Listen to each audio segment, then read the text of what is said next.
Hello viewers, welcome to my channel. ఈరోజు మనం egg dum biryani ఎలా చేయాలో చూద్దాము. దానికోసం రైస్ చేసుకోవడం కోసం ముందుగా స్టవ్ పైన ఒక బాన్ని పెట్టుకొని దాంట్లోకి కావలసినన్ని నీళ్ళు పోసుకొని దంచని గరం మసాలా వేసేసుకోవాలి. అంటే చెక్క, షాజీరా, ఇలాచీ, లవంగా, బిర్యానీ పువ్వు, తేజ్పత్తా ఇవన్నీ వేసేసుకొని 1 టేబుల్ స్పూన్ అల్లం వెల్లుల్లి పేస్ట్, అలాగే కొద్దిగా కొత్తిమీర, పుదీనా, అలాగే కొద్దిగా ఉప్పు ఇవన్నీ వేసేసుకొని కలిపేసుకొని కొద్దిగా నిమ్మరసం, అలాగే టేస్టింగ్ సాల్ట్ కూడా, పచ్చిమిర్చి కూడా వేసేసుకొని నీళ్ళు బాగా మసలనివ్వాలి. ఇప్పుడు నీళ్ళు బాగా మసులుతున్న తర్వాత మనం సైడ్కి ఎగ్స్ని బాయిల్ చేసుకొని పెట్టుకున్నాము. ముందే ఆ బాయిల్ చేసుకున్న ఎగ్స్ని ఫ్రై చేసుకోవడం కోసం స్టవ్ పైన ఒక పాత్ర పెట్టుకొని దాంట్లో ఆయిల్ వేసేసుకొని కారం, పసుపు, కసూరి మేతి వేసుకొని ఎగ్స్ కూడా వేసేసుకోవాలి. బాయిల్ చేసుకున్న ఎగ్స్ని వేసేసుకొని లో ఫ్లేమ్లో టాస్ చేసుకోవాలి ఒక 10 నిమిషాలు.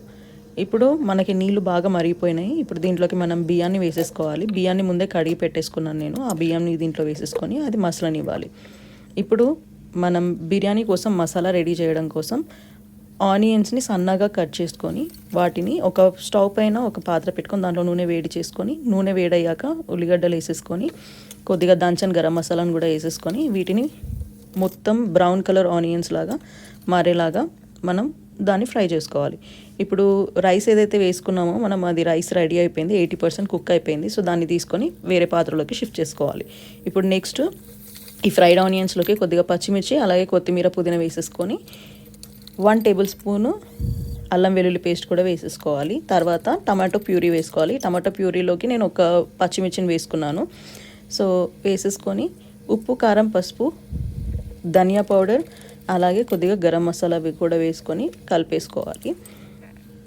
తర్వాత కొద్దిగా గిలక్ కొట్టుకున్న పెరుగుని కూడా వేసుకొని కలిపేసుకొని కొద్దిగా కసూరి మేతి, అలాగే కొద్దిగా టేస్టింగ్ సాల్ట్ వేసేసుకొని ఫ్రై చేసి పెట్టుకున్న ఎగ్స్ ఉన్నాయి కదా వాటిని కూడా వేసేసుకోవాలి.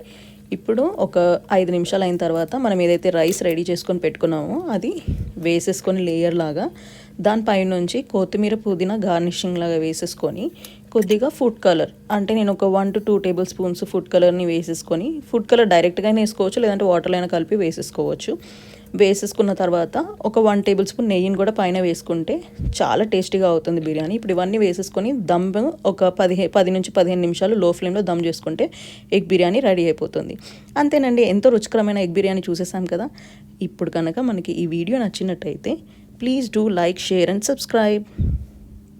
అండ్ ఇంత రుచికరమైన ఎగ్ బిర్యానీని మనం రైతా ఇంకా మిర్చి కసాలంతో తింటే చాలా బాగుంటుంది. నచ్చితే కామెంట్స్లో తెలియజేయండి. Bye, see you in my next video.